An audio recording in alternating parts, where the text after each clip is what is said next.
శ్రీ గురుభ్యో నమః. అర్గళా స్తోత్రం యొక్క వివరణ, అలాగే శ్లోకాల యొక్క భావాలు కూడా మనం తెలుసుకుందాం. అర్గళ అంటే గడియ. లోపల ఉన్న నిధిని పొందడానికి గడియని ఎలా తీయాలో, అలాగే దేవి అనుగ్రహం అనే మహానిధిని పొందడానికి మనలోని అడ్డంకులను తొలగించే మంత్రమే ఈ అర్గళా స్తోత్రం. శ్రీదేవి మహాత్యం అంటే దుర్గా సప్తసతి పారాయణలో ఇది చాలా ముఖ్యమైన భాగం. మార్కండేయ మహర్షి ప్రవచించిన ఈ స్తోత్రం భక్తులకు కవచంలా రక్షణిస్తుంది. ఈ స్తోత్రం భక్తుడి సర్వతోముఖాభివృద్ధిని కోరుకుంటుంది. ఇప్పుడు శ్లోకాల యొక్క భావాలు తెలుసుకుందాం. ప్రాణికోటి యొక్క దుఃఖాలను హరించే ఓ చాముండి, నీకు జయము జయము. అంతటా వ్యాపించి ఉన్న ఓ దేవి కాళరాత్రి స్వరూపిణి, నీకు నా నమస్కారములు. జయంతి, మంగళ, కాళి, భద్రకాళి, కపాలిని, దుర్గా, శివ, క్షమ, ధాత్రి, స్వాహ, స్వధ అనే ఈ పేర్లతో పిలవబడే ఓ జగన్మాత, నీకు నమస్కారములు. మధుకైటబులను అంతం చేసి బ్రహ్మదేవునికి వరాలిచ్చిన ఓ తల్లి, మహిషాసురుడిని అణచివేసి భక్తులకు సుఖాన్ని ఇచ్చే ఓ దేవి, ధూమ్రలోచనుడిని వధించి ధర్మార్థ కామాలను సిద్ధింపచేసే ఓ దేవి, రక్తబీజుడిని చెండముండలను వినాశం చేసిన ఓ దేవి, శుంభ నిశుంభుల గర్వాన్ని అణచి ముల్లోకాలకు శుభం చేకూర్చే ఓ దేవి, సకల దేవతలచే నమస్కరించబడే పాదయుగళం కలిగిన ఓ తల్లి, సకల సౌభాగ్యాలను ప్రసాదించే ఓ దేవి, ఊహకందని రూపము చరిత్ర కలిగిన ఓ తల్లి, సకల శత్రువులను నాశనం చేసిన ఓ దేవి, ఎల్లప్పుడూ భక్తితో నీకు నమస్కరించే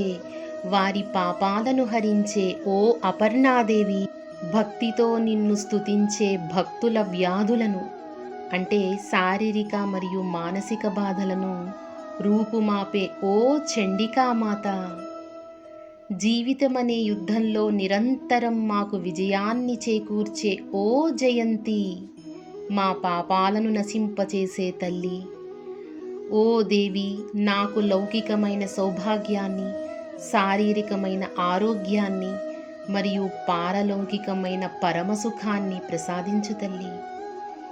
ఓ దేవి, నాకు మంగళమును, అపారమైన ఐశ్వర్యాన్ని ప్రసాదించు తల్లి. నా శత్రువులను నాశనం చేయి తల్లి, అంటే బాహ్య మరియు అంతర్గత శత్రువులైన కామక్రోధాదులు. అలాగే నాకు అత్యున్నతమైన బలాన్ని అనుగ్రహించు తల్లి. ఎటువంటి బలం అంటే శారీరక మరియు మానసిక ఆధ్యాత్మిక బలాన్ని కోరుకోవాలి. సురులు అసురులు నీకు తలవంచి నమస్కరిస్తున్నప్పుడు వారి కిరీటాల్లోని రత్నాల రాపిడి వల్ల నీ పాదాలు ఎంత ప్రకాశిస్తున్నాయి తల్లి. అటువంటి ఓ అంబిక, నన్ను విద్యావంతునిగా, కీర్తిమంతునిగా మరియు సంపన్నునిగా తీర్చిదిద్దు తల్లి.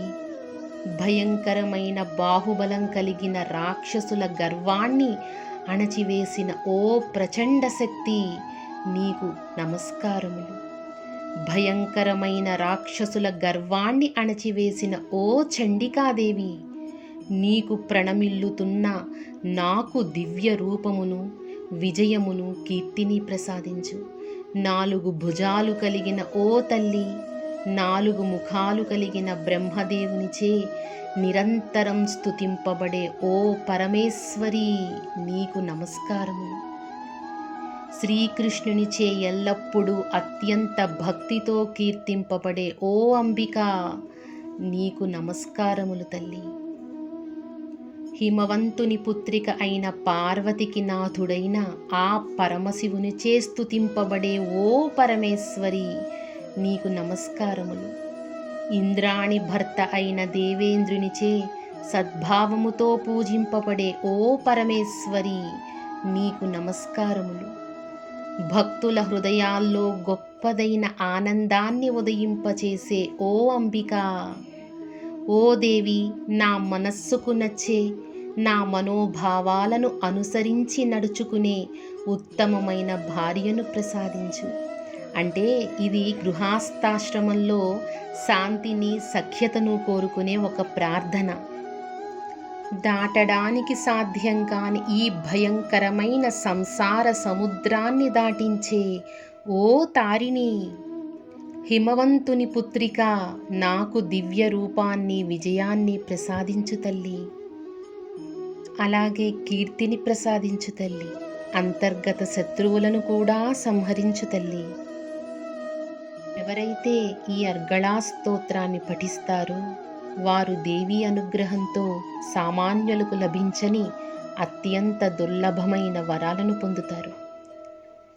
ఎప్పుడూ కూడా ఇలానే అమ్మవారిని మన మనఃపద్మపీఠంపై నిలుపుకుని ఎల్లప్పుడూ కూడా సర్వదా రక్షించి కాపాడమని, అలాగే బాహ్య అంతర్గత శత్రువులను కూడా సంహరించమని వేడుకుందాం. శ్రీమాత్రే నమః.